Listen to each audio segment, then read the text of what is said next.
Hello प्यारे दोस्तों, आज हम पढ़ेंगे इतिहास का 7वां पाठ बौद्ध धर्म के बारे में। चलिए स्टार्ट करते हैं। 7वां पाठ बौद्ध धर्म। बौद्ध धर्म के संस्थापक कौन थे और उन्हें क्या कहा जाता है? बौद्ध धर्म के संस्थापक गौतम बुद्ध थे। इन्हें एशिया का ज्योतिपुंज, इंग्लिश में लाइट ऑफ एशिया कहा जाता है। बुद्ध के जीवन से संबंधित बौद्ध धर्म के प्रतीक क्या क्या हैं? घटना और उसका प्रतीक। जन्म के घटना का प्रतीक कमल एवं सांड है। गृहत्याग घटना का प्रतीक घोड़ा है। ज्ञान का प्रतीक पीपल है, जिसे बोधि वृक्ष भी कहते हैं। निर्वाण घटना का प्रतीक पद चिन्ह है। मृत्यु घटना का प्रतीक स्तूप है। अगला, गौतम बुद्ध का जन्म कब और कहाँ पर हुआ था? गौतम बुद्ध का जन्म 563 ईसा पूर्व में कपिल वस्तु के लुम्बिनी नामक स्थान पर हुआ था। गौतम बुद्ध के पिता का क्या नाम था और वो कौन थे? इनके पिता का नाम सुदोधन शाकगण के मुखिया थे।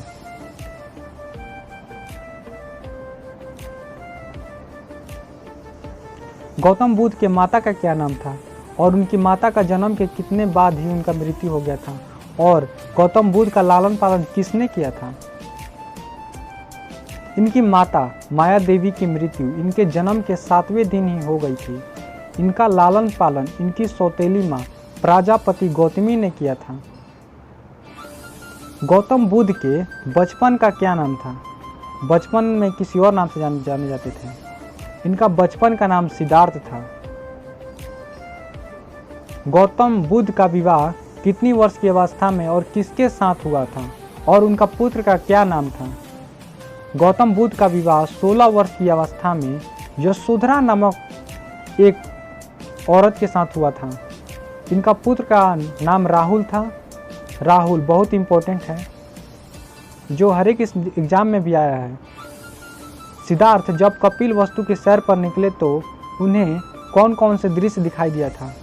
पहला दृश्य दिखाई दिया था बूढ़ा व्यक्ति, दूसरा एक बीमार व्यक्ति, तीसरा एक शव दिखाई दिया था, चौथा व्यक्ति एक सन्यासी दिखाई दिया था। चारों कष्टों से भरा था। सांसारिक समस्याओं से व्यवस्थित होकर सिद्धार्थ ने कितनी वर्ष की अवस्था में गृह त्याग किया और उसे बौद्ध धर्म में क्या कहा गया है? सांसारिक समस्याओं से व्यवस्थित होकर सिद्धार्थ ने 29 वर्ष की अवस्था में गृह त्याग किया, जिसे बौद्ध धर्म में महाभिनिष्क्रमण कहा गया है। गृह त्याग करने के बाद सिद्धार्थ अर्थात बुद्ध ने वैशाली के किससे शिक्षा ग्रहण की और उनके प्रथम गुरु का क्या नाम था? गृह त्याग करने के बाद सिद्धार्थ अर्थात बुद्ध ने वैशाली के अलार कलाम से सांख्य दर्शन की शिक्षा ग्रहण की। अलार कलाम सिद्धार्थ के प्रथम गुरु हुए। अलार कलाम के बाद सिद्धार्थ के दूसरे गुरु का क्या नाम था? अलार कलाम के बाद सिद्धार्थ ने राजगीर के रुद्र करामपुत से शिक्षा ग्रहण की।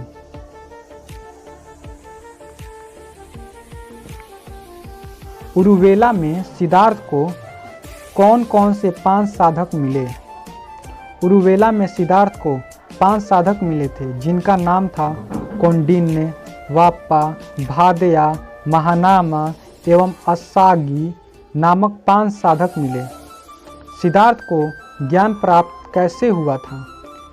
बिना अन्न जल ग्रहण किए 6 वर्ष की कठिन तपस्या के बाद 35 वर्ष की आयु में वैशाली की पूर्णिमा की रात निरंजन नदी के किनारे पीपल वृक्ष के नीचे सिद्धार्थ को ज्ञान प्राप्त हुआ था।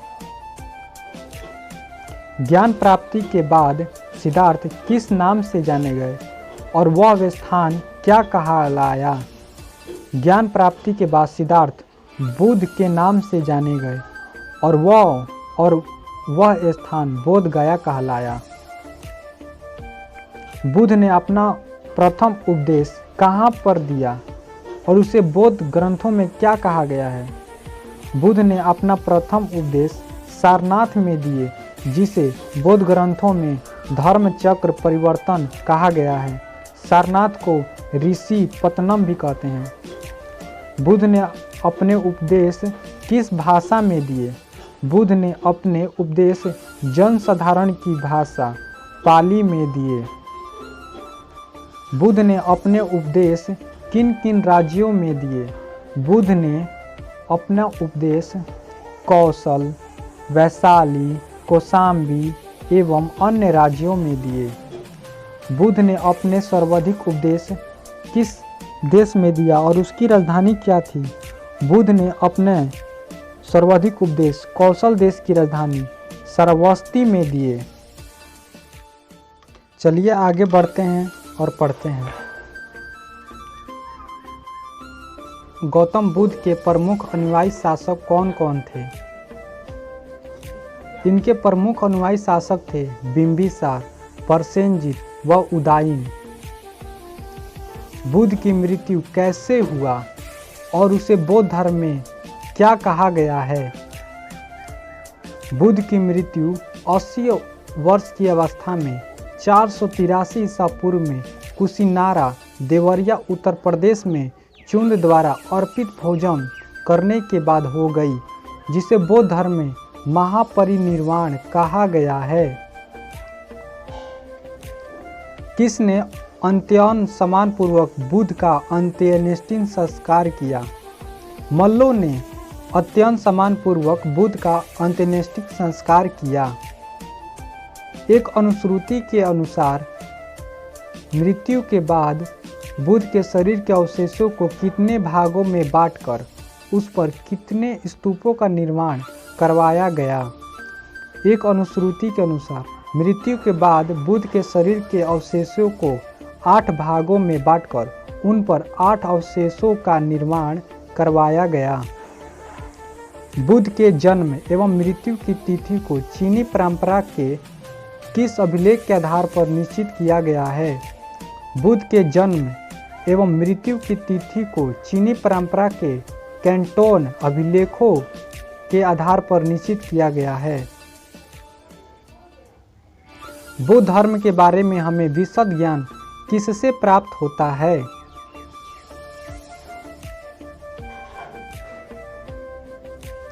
बौद्ध धर्म के बारे में हमें विशद ज्ञान त्रिपिटक से प्राप्त होता है।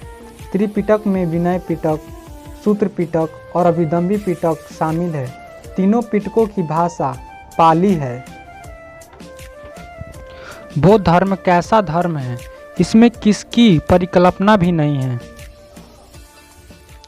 बौद्ध धर्म मूलतः अनिश्वरवादी है।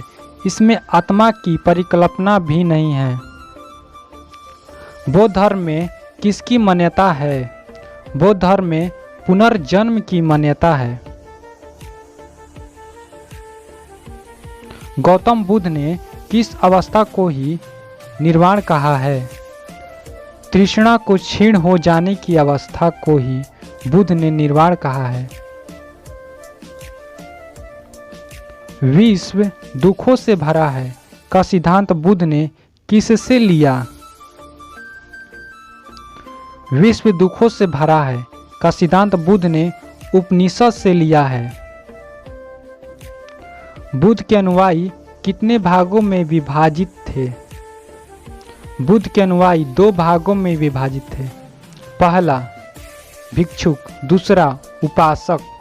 अब पहला पढ़ेंगे, भिक्षुक। बौद्ध धर्म के प्रचार के लिए जिन्होंने संन्यास ग्रहण किया उन्हें भिक्षुक कहा गया। दूसरा उपासक, गृहस्थ जीवन व्यतीत करते हुए बौद्ध धर्म अपनाने वाले को उपासक कहा गया है। बौद्ध संघ में सम्मिलित होने के लिए न्यूनतम आयु सीमा क्या थी? बौद्ध संघ में सम्मिलित होने के लिए न्यूनतम आयु सीमा 15 वर्ष थी। बौद्ध संघ में प्रविष्ट होने को क्या कहा जाता था? बौद्ध संघ में प्रविष्ट होने को उपसंपदा कहा जाता था। बौद्ध धर्म में 3 रत्न क्या क्या हैं? बौद्ध धर्म में 3 रत्न हैं, बुद्ध, धम्म एवं संघ। अब पढ़ेंगे बौद्ध सभाएं के बारे में। सभा, समय, स्थान, अध्यक्ष और उसका शासनकाल। प्रथम बौद्ध संगति 483 ईसा पूर्व राजगृह में। अध्यक्ष कौन थे? महाकाश्यप थे। किसके शासनकाल में हुआ था? अजातशत्रु के शासनकाल में हुआ था। द्वितीय बौद्ध संगति कब, कहाँ पर और किसकी अध्यक्षता में और किसके शासनकाल में हुआ था? द्वितीय बौद्ध संगति 383 ईसा पूर्व वैशाली में साबाकामी और की अध्यक्षता में कलाशोक की शासनकाल में हुआ था। तृतीय बौद्ध संगति कब, कहाँ पर, किसकी अध्यक्षता में और किसके शासनकाल में हुआ था? तृतीय बौद्ध संगति 255 ईसा पूर्व में पाटलिपुत्र में हुआ। मोगलीपुत्र तीस के शासनकाल में, अशोक के शासनकाल में हुआ।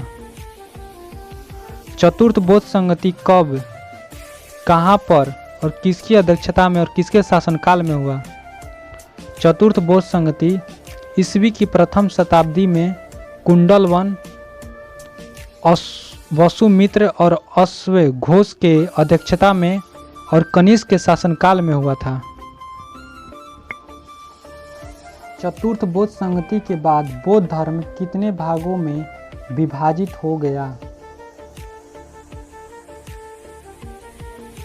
चतुर्थ बौद्ध संगति के बाद बौद्ध धर्म दो भागों में, पहला हीनयान, दूसरा महायान में विभाजित हो गया। बौद्ध धर्म के महायान संप्रदाय का आदर्श क्या है?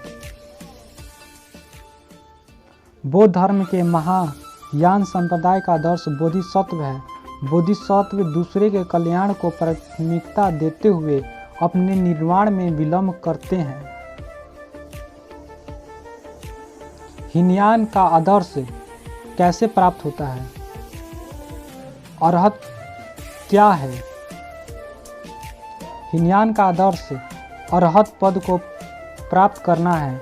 जो व्यक्ति अपनी साधना से निर्वाण की प्राप्ति करते हैं उन्हें ही अरहत कहा जाता है। बौद्ध धर्म का सबसे पवित्र त्यौहार कौन सा है और क्यों मनाया जाता है? धार्मिक जुलूस का प्रारंभ सबसे पहले बौद्ध धर्म के द्वारा प्रारंभ किया गया। बौद्ध धर्म का सबसे पवित्र त्यौहार वैशाख पूर्णिमा है, जिसे बौद्ध धर्म के नाम से जाना जाता है। इसका महत्व इसलिए है कि बुद्ध पूर्णिमा के दिन ही बुद्ध का जन्म, ज्ञान की प्राप्ति एवं महापरिनिर्वाण की प्राप्ति हुई। बुद्ध के अनुसार निर्वाण की प्राप्ति मनुष्य को कैसे हो सकता है? बुद्ध के अनुसार अष्टांगिनी मार्गों के पालन करने के उपरांत मनुष्य की भाव तृष्णा नष्ट हो जाती है और उसे निर्वाण प्राप्त हो जाता है। निर्वाण किसे कहते हैं? निर्वाण बौद्ध धर्म का परम लक्ष्य है, जिसका अर्थ है दीपक का बुझ जाना, अर्थात जीवन मरण चक्र से मुक्त हो जाना। बुद्ध ने निर्वाण प्राप्ति को सरल बनाने के लिए निम्न 10 शीलों पर बल दिया। पहला अहिंसा, दूसरा सत्य, तीसरा अस्थेय, चोरी ना करना, चौथा अपरिग्रह, किसी प्रकार की संपत्ति ना रखना, पांचवा मद्य सेवन ना करना, छठवां असमय भोजन ना करना, सातवां सुखप्रद बिस्तर पर नहीं सोना, आठवां धन संचय ना करना, नौवां स्त्रियों से दूर रहना और 10वां नृत्य गान आदि से दूर रहना। गृहस्थों के लिए केवल प्रथम 5 शील तथा भिक्षुओं के लिए 200 शील मानना अनिवार्य था।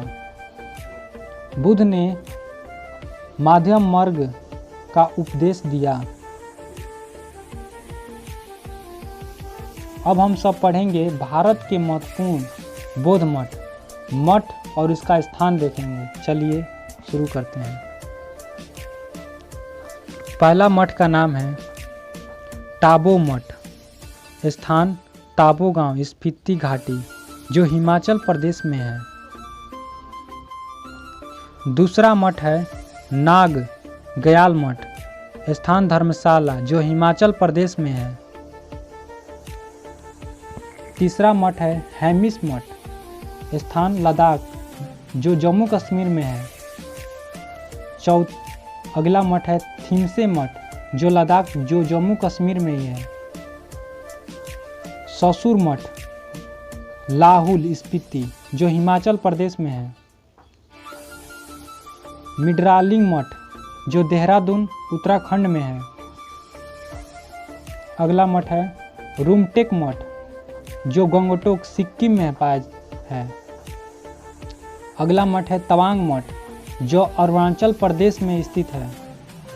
अगला मठ है नाग डार्लिंग मठ जो मैसूर कर्नाटक में पाया जाता है। बिहार का सबसे प्रसिद्ध मठ है बोधिमंडा मठ जो बोध गया बिहार में है। हाय फ्रेंड्स, मेरे चैनल सूर्या लुसेंट जीके को सब्सक्राइब करें, लाइक करें, ज़्यादा से ज़्यादा शेयर करें और कमेंट करके बताएं कि मेरा वीडियो कैसा लगा। और साथ में बेल घंटी आइकन को भी ऑन कर ले जिससे कि मेरा लेटेस्ट वीडियो आपके पास पहुंच सके। जय हिंद, जय भारत।